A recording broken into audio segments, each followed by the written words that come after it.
Sneeze with James Whittingham. Just had a few sour cream and onion Pringles. Yeah, they were hidden in the couch by my partner who didn't want me to eat any. Because she knows that I will eat them all until I die. I don't love them that much, but really, it's the flavor, you know? It's the mouthfeel. It's the coming back for the extra, goo. And it makes me thirsty. I want to be thirsty, so I had a few so I hydrate better, right? That's why I did it. And I wasn't hungry, really. I mean, it was arguably hungry a little bit. Christian Clemq sent me another fucking message. This is the guy. This is the bastard who sent me a message last week. Now he sends me another one. And I have not listened to it yet. So let's listen to it together. I hope it's good. Oh, Sir Whittingham, I was sauced. Dude, you didn't have to include my message, but okay, well, you did. So why do you keep sending them to me? Likes hearing themselves. This is what you sound like. I don't, and I just got back from the club. Friday and Saturday, I work at the club. Dude, was I shocked? I was like, oh, new sneeze. Oh, fuck, it's me. Yeah. You said, this is what happens. For the recognition, and thank you for recording something. I do enjoy your podcast always. And please do it weekly. Just don't play me. Okay. All right? Well, that's pretty good. Did you fake that? I can't fake a sneeze like that. Did you sneeze on command? That's impressive. Yeah, so sorry about that. I didn't know I wasn't supposed to play it last week or this week. That's why I didn't listen to it. See? You send me a message, you get on my fucking podcast, and I'll care. You know? You cross the street, you might get hit by a car. You send me a message, it might be on my podcast. This is an old lesson that goes back dozens of years. Well, to the beginning of podcasting, which I started back in 2003. A lot of people said, Adam Curry started it. No, I'm the godfather of podcasting. I started it. I also started Facebook and a number of other things. Yeah, lawsuits are still pending. So thank you, Christian, for getting me to podcast. This is the first time that I've podcasted 2 weeks in a row. Bit of a good thing there. So I was saying last week, and I think I thought I didn't mention this last week. It was my wife, partner. She stepped in to help her sister, whose partner did not help her. And took her to the hospital when she needed medical care, and she had to spend her whole day and night doing this. And she was stressed out, and there was problems. And she lost her phone. It slipped out of her pocket. It slipped out of her shorts pocket. And immediately she knew it was lost, and I went and I tracked it right away, and it was at a homeless shelter, basically. I went to the homeless shelter, then the battery on my laptop died, and I couldn't track it anymore. There was long stories trying to get into her account to track it from her phone, and we lost it. So she put up this is a month ago, she put up a sign in the homeless shelter, because she was talking to the homeless shelter people, and outside the homeless shelter, because she wanted her damn $800 phone back, and we don't have the money to replace it. So nothing happens in a month, and 2 nights ago, the phone rings at 1:40 in the morning, and I've only listened to it at 1:40 in the morning, so I've not listened to it since then. I don't expect to be surprised by this. I'm going to play it for you because I have a message here. Where would I find the messages? I think in my texts. Yeah, my texts. Let's see. Ah, yes. You received a voicemail message at 1:42 a.m. It is 23 seconds long. Let's listen to it together. Hey, bro, I see you lost your Samsung, but if it was an Apple, well, it could still be lost because they can hack Apples now. What a fucking loss. An Apple hack. I better get my new shit cost. What? What the fuck was that? It made more sense to me at 1:30 in the morning than it did now. What the hell? What the hell's wrong with people? apples can be hacked. Fuck him. You know, fuck. I don't care if you're homeless or not. You can't do anything with that fucking phone. What are you going to do? Sell it for like the chip in it or what? I mean, you can't sell a fucking phone for anything. Nothing, not even a taste of meth. What are you taking someone's phone for? You know, fuck you. Guy is bicycling back and forth. I saw him too, you know. As I was sitting outside the homeless shelter, I saw the motherfucker run away on his bike. Yeah, I'd like to punch him in the face, but I'm sure 1,000 other people have punched him in the face. Yeah, I'd like to punch a homeless person in the face. Do you know how much grief my wife goes through these days? You know how shitty her old phone is? She has to carry an auxiliary charger around with her. It's pathetic. She refuses to buy another phone because she's putting herself through this guilt thing of losing it in the first place, so she's not gonna, she shouldn't have lost it. And fuck him. And it was locked, it was locked and it was shut down. And apparently the Samsung, they shut them down, and the telephone company, and they can't be used again. Turning to the news. I have to turn somewhere. So this is weird. I got a friend named Lowell Dean. He's a film director. And did Wolf Cop, and the sequel to Wolf Cop. Another Wolf Cop, that's what it's called, and other things as well. He's continuing to struggle to make films. And hello, Lowell, if you're listening. And hello to your lovely partner, who goes by the name of Dee, because she doesn't like to be mentioned in public. So hello, Dee. It's weird to hear your name, isn't it? I'm always going to table readings over the decades with Lowell. And I feel like something in the news I had already read at a table read of one of his scripts, because he's a genre filmmaker for the most part. And yeah, so here where I live in Saskatchewan, Canada, we have a very embarrassing situation here. The headline reads, "We all believed he was possessed, says boy who witnessed exorcism at Saskatchewan Bible camp." So that's in the national and international headlines, because there was a forced exorcism at a Bible camp. What do you think happens at Bible camps? They go canoeing and then talk Jesus? No, it's exorcisms. It's pain. It's sodomy. These are what's going on at Bible camps.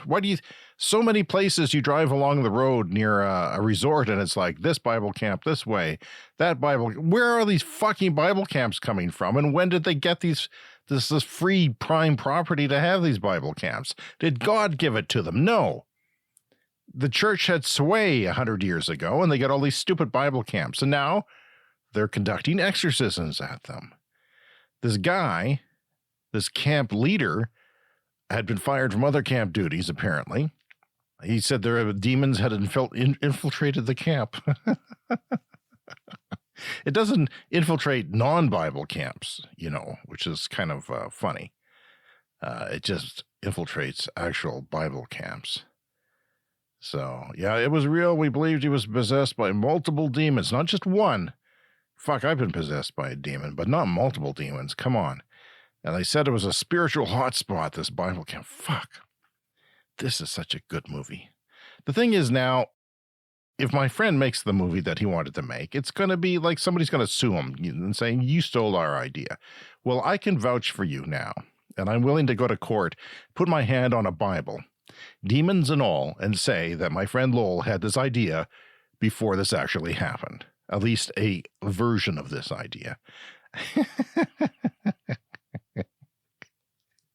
The problem is you have to have child actors, child actors in a small budget film. You have to have, a gazillion dollars. You have to have Tom Cruise money before you can afford child actors, because they only work so many hours, and they get good ones. You have to search far and wide around the world to find them. So it's an expensive proposition. Yeah, that's traumatic, and these poor kids were abused without actually. They're not going to press charges, though, because, why do that? So the man who did exorcism calls himself an apostle, the 13th apostle. He has business cards. The guy gives out business cards saying he does exorcisms. I mean, that's a party trick, right?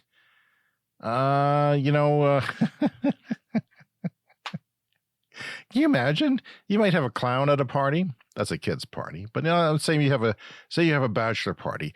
In the old days, you'd get a stripper, right? Which is not politically correct anymore. Never was, but it's not now.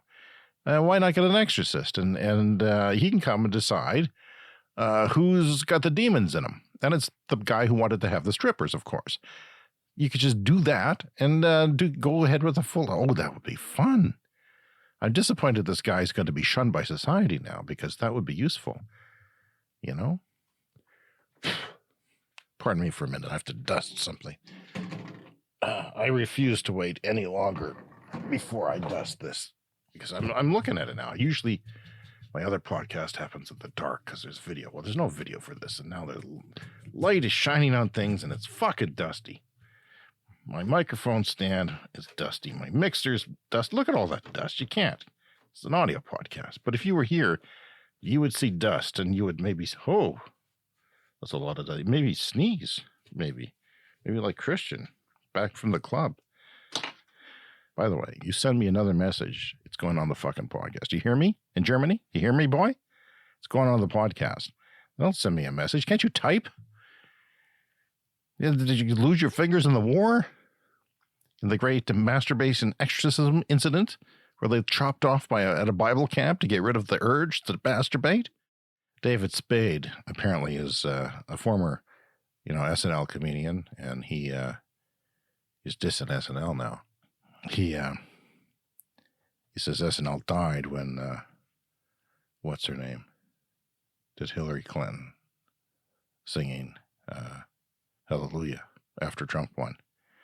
It seemed to work, It was a tough time. Of course, anything would have worked for me. I was just, sick like hell. All my Trump fans are deleting my podcast now. That's okay. I don't want to get political, but fuck you. As political as I can. Fuck you, Trump fans. Fuck you. Fuck your mother. Fuck your mother's dog. Fuck your mother's dead dog. Fuck your rat. Fuck the rat under your mobile home. Fuck it. Fuck you all. That's what I have to say about that. Wednesday, demons were the only topic of conversation at the cabin. They were all anxious and on a constant lookout for the demons.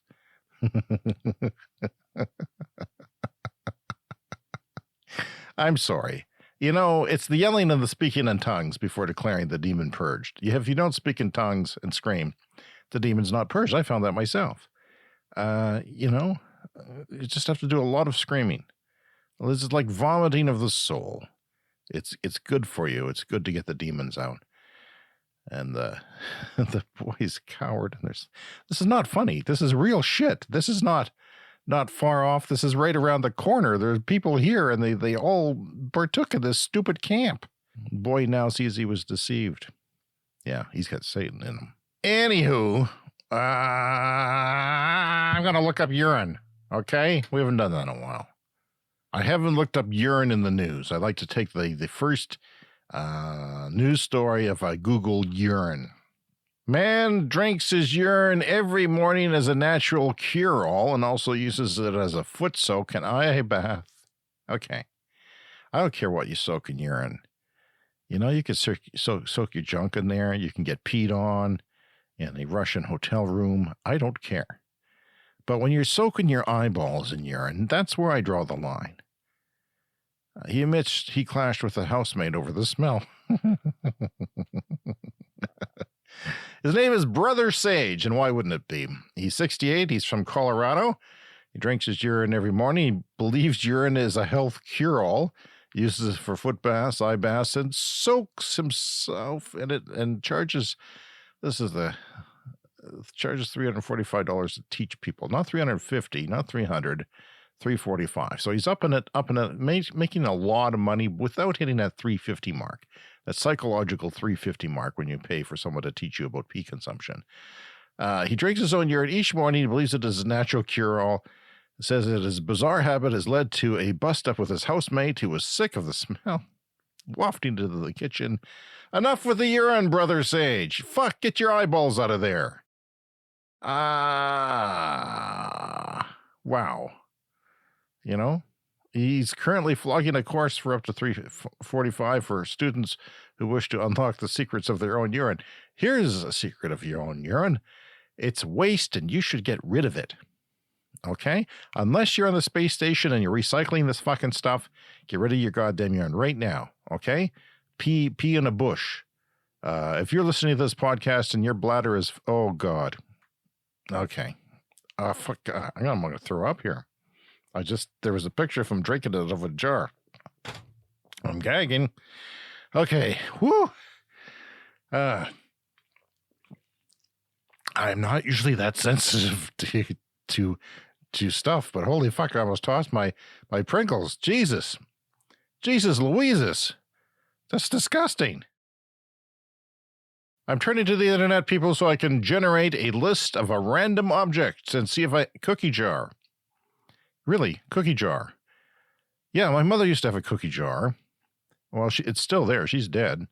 The cookie jar still exists because my brother took over the house, and I'm sure it's got cobwebs in it. But she would fill it with homemade chocolate chip cookies made from a Crisco.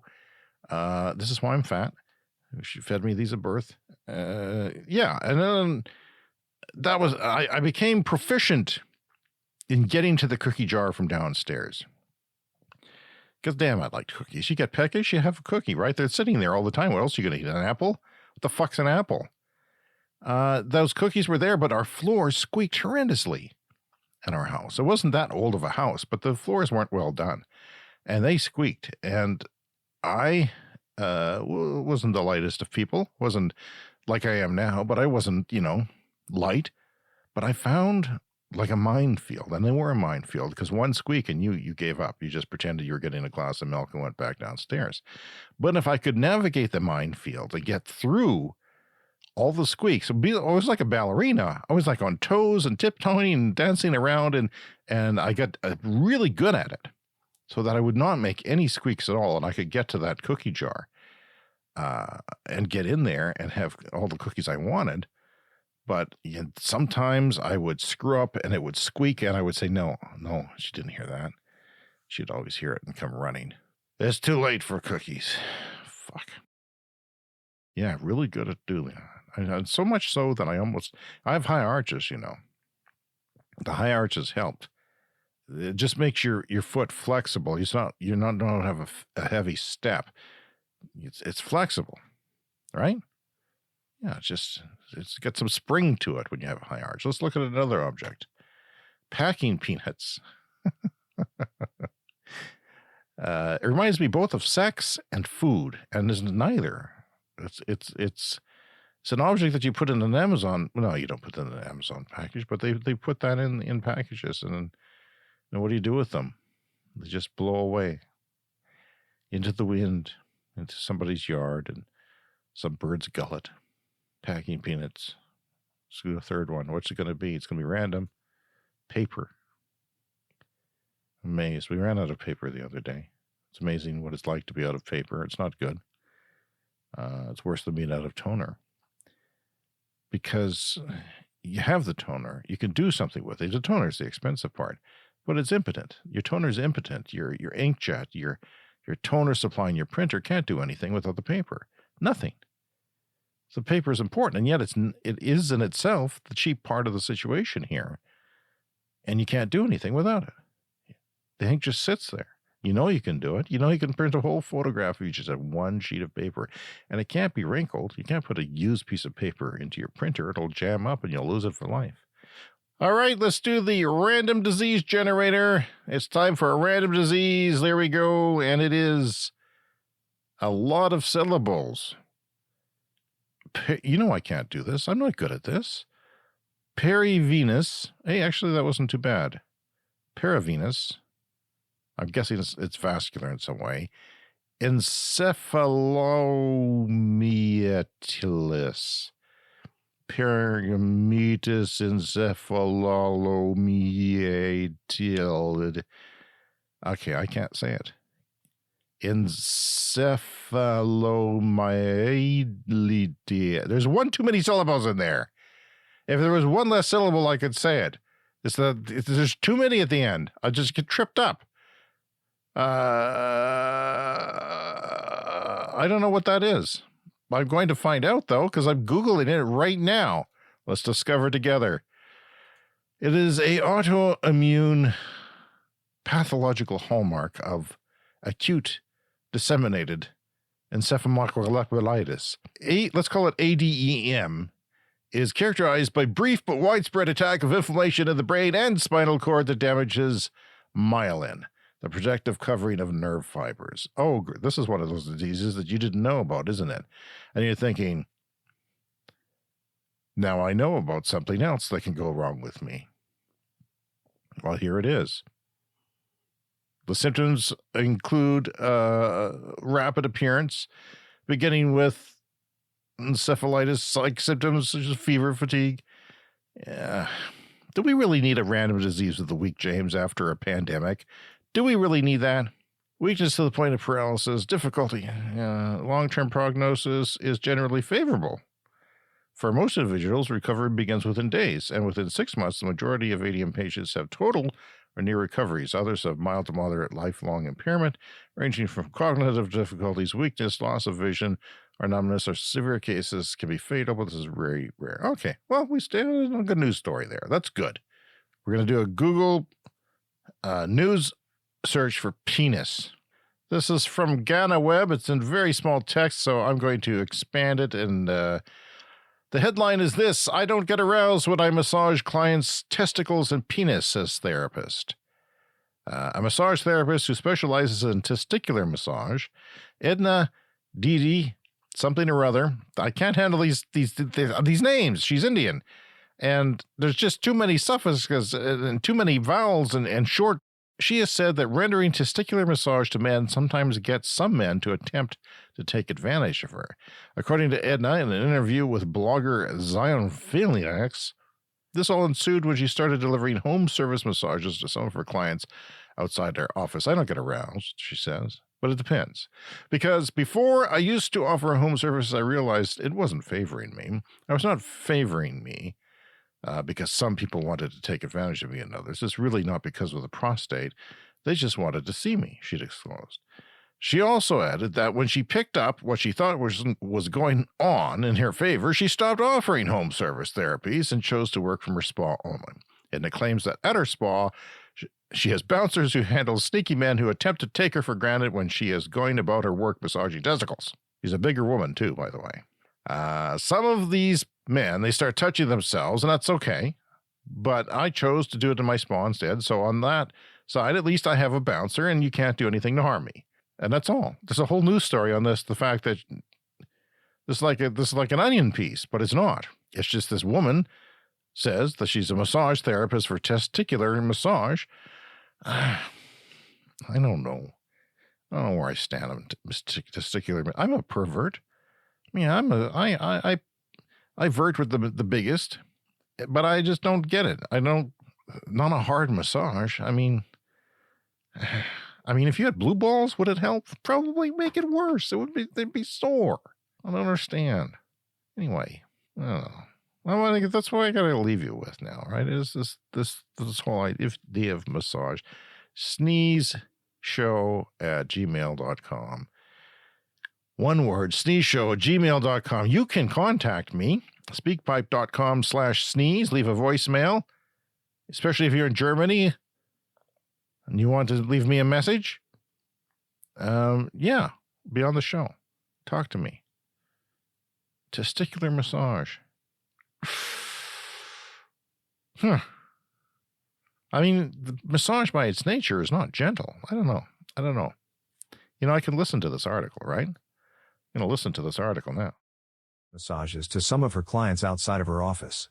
I don't get aroused, but then it depends, because before I used to offer home service and realized it wasn't favoring me. It was not favoring me because some people wanted to take advantage of me and others. It's not really because of the prostate, they just wanted to see me, she disclosed. Just a quick word from our sponsor. This is James Whittingham. Listen to my podcast, Sneeze.